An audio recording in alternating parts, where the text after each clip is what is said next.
இப்ப இந்த கர்மாலாம் வேலை செய்யுமா அப்படின்னு சொல்லுவாங்க. அது அது எப்படின்னு தெரியல. ஆனா பெரியவங்களாம் சொல்லுவாங்க, நம்ம என்ன செஞ்சோமோ அது நமக்கு திரும்பி வரும் அப்படின்னு சொல்லி. நல்லது செய்ய ஆற்றீராயினும் அல்லது செய்ய ஓம்புமின் அப்படின்னு. நல்லது செய்ய முடியலனாலும் கெட்டது செய்யாமையாவது இருக்கணும் அப்படின்னு சொல்லுவாங்க. அதுக்கு ஒரு மகாபாரத விளக்கம் ஒண்ணு இருக்கு. இந்த பீஷ்மாச்சாரியார், பீஷ்மர், கங்கா புத்திரர், அவரு அம்பாலிகைய ரதத்துல வச்சு அவங்க அப்பாவுக்கு கல்யாணம் பண்றதுக்காக பிரம்மச்சாரி சபதம் பண்ணிட்டு கூப்பிட்டு வந்துகிட்டு இருக்காரு காட்டு வழியில. வரும்போது ஒரு பெரிய பாம்பு அவருக்கு ஏத்தாப்புல இப்படி வந்துகிட்டு இருக்காரு அந்த ரோட்ல. வரும்போது அவருக்கு ஒரு எண்ணம், என்ன விஷப்பூச்சி, நான் வரும்போது என் முன்னாடி வர்றியா அப்படின்னு சொல்லி மமதையில அவர் ஒதுங்கி போயிருக்கலாம். சும்மா இருக்க மாட்டாம ஒரு குச்சி எடுத்தா தூக்கி தூக்கி அந்த பக்கம் எரிஞ்சிட்டாரு.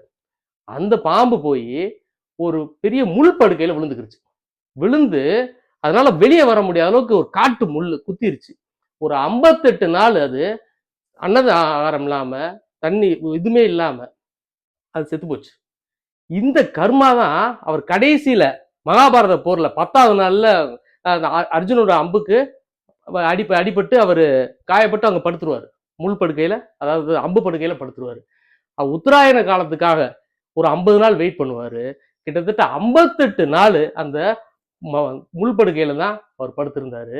கடைசியில இறைவன் வந்து விஸ்வரூப தரிசனம் கொடுப்பான். கொடுத்த உடனே பூபாத யசிய வீத சுரக சந்திர சூரிய உச்சநேத்திரே கரவானாசாக சிரோத்யோக மௌபதகுண யசிய வாசயம் அப்தை அந்தஸ்தம் சுர கர நர கக போகி கந்தர்வம் தைத்தேகி திரிபூர போசம் விஷ்ணு ஈசம் நமாமி அப்படின்னு சொல்லிட்டு, இறைவா நீ வந்து சந்திர மண்டலத்துக்கெல்லாம் உயர்ந்தவன், சூரியனுக்கெல்லாம் உயர்ந்தவன், கருட பட்சி தான் உயர்ந்த பட்சினா அது மேலதான் நீ டிராவலே பண்ணுவ அப்படின்னு சொல்லி அவனை பாராட்டி அவனுக்கு உயர்த்தி பேசி முக்தி அடைஞ்சாருன்னா, கங்கா புத்திரே பீஷ்மருக்கு அந்த நதி, அந்த அந்த நிலைமை. அதாவது நம்ம எல்லாம் போய் கங்கையில விழுந்து தண்ணியில மூழ்கி நம்முடைய பாவத்தை கழிப்போம்னா, கங்கா புத்திரனே அனுபவிச்சுதான் கழிச்சான் அப்படின்னா, அந்த பழைய சொன்ன விஷயம் தான் இப்ப ஞாபகத்துக்கு வருது.